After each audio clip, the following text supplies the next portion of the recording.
ኩነታት ገዛና ናይ ቤዝመንትና ኾነ ኣብ ዝኾነ ክፋል ናይ ገዛ ዝርከብ ከመይ ጌርና ሪሞደል እንገብሮ ዘርኢ መደባት ሼር ዝገብረልኩም ኣብዚ ቻነል እዚ ኮነ ወይ እውን ኣብ ዩቲዩብ ገሬ ፕሮዳክሽን ዝርግሓልኩም ገለ ካብቲ ንጥፈታት ኣነ ዝሰርሐ እዚ ንሪኦ ዘለና እምበኣር ኣብ ናይ ቤዝመንት ወይ ከዓ ቀዳማይ ፍሎር ናይ ገዛ ዝነበረ ከም ስቶሬጅ ወይ እውን ከምቲ ኣሰራርሑ ዝበዝሕ ግዜ ኣብ ናይ መኪና ጋራጅ ዝስራሕ ቦታ እዩ።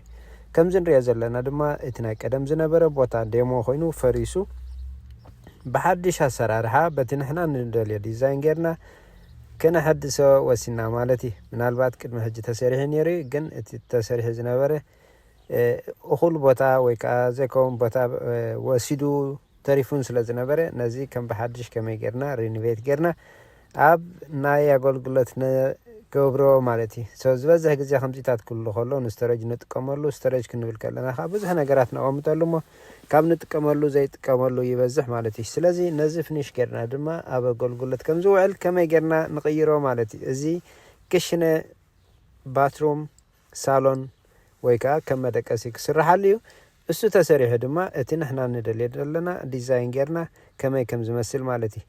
ኤክስትራ ሩም እንድሕራሊና ንደቅና መውዓሊ መምሃሪ መጽንዒ ክንጥቀመሉ ንኽእል እኹል ቦታ ኣብ ላዕለዋይ ክፋል እንድሕራሊና ድማ ኣዝ ካሽ ፍሎው ክበሃል ሰሚዕና ኣለና። ካሽ ፍሎው ማለት ከዓ እቲ ገዛና ተኻሪድዩ ገለ ገይሩ ገንዘብ ከምፅእ ከሎ ማለት እዩ። ስለዚ እዚ እምበኣር ልክዕ ትሪእዎ ዘለኹም ብድሕሪት ምስ ተሰርሐ ምስ ተወድአ እቲ ስራሕ ከመይ ከም ዝመስል ማለት እዩ።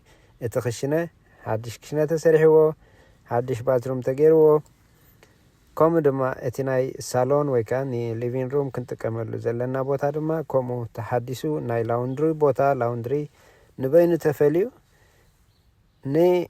ክንጥቀመሉ ወይ ከዓ ንኣገልግሎት ከምዚ ትሪእዎ ዘለኹም ጽቡቕን ምልክዕን ዴኮሬትድ ዝኾነ ቤዝመንት ኮይኑሎ ማለት እዩ። ክንደይ ካባናይና ስቶሬጅ ንጥቀመሉ ስቶሬጅና ከዓ መሊኡ መቐመጢ ዝውሕደና ሰባት ኣለና ዶ?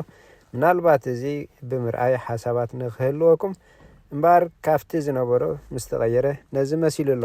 ምናልባት ናትኩም ከመይ ይመስል ኣሎ? ከምዚ ዓይነታት ክትቅይሩ ምስ ትደልዩ ብፍላይ ድማ ኣብ ፊላደልፊያ ትነብሩ እንዳልኮንኩም ኣነ ኣብ ፊላደልፊያ ፔንስልቬንያ ዝነብር ፀሓፉለይ ርኸቡኒ ክተስርሑ ትደሊ ተኾንኩም ከምኡ ድማ ነዚ ብምውሳድ ከዓ ሓሳባት ክትወስዱ ትኽእሉ ኢኹም እሞ ኣብ ቀጻሊ ከምዚ ዓይነታት ቪድዮታት ክትርእዩ ምስ ትደልዩ ድማ ሼር ላይክ ፈሎው ምግባር ኣይትረስዑ ንኻልእ ሰብ እውን ክበፅሕ ስለ ዝሕግዝ ከምኡ ድማ ክትዓቢ ዝደልያ እንድሕራላ ኮይና ከዓ GERE ፕሮዳክሽን ገሬ ፕሮዳክሽን ትብል ዩቱብ ቻነል ኣላ።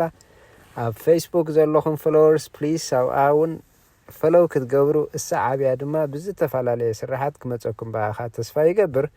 ሆፕፉሊ ሓጋዚ ጠቓሚ ዝኾነ ቪድዮታት ትረኽቡ ክትህልው ድማ በዓል ሙሉእ ተስፋየ ምናልባት ከቕርበልኩም ክትርእይዎ ክትፈልጥዎ ትደልዩ ነገር እንድሕራልውን ከምቲ ልሙድ ኣብ ቦታ ኮመንት ጻሓፉለይ ሓሳብኩም ወይ ከዓ ዝኾነ ኣይድያ ተሊኩም እውን ጻሓፉለይ ሼር ላይክ ፈሎው ግን ኣይትረስ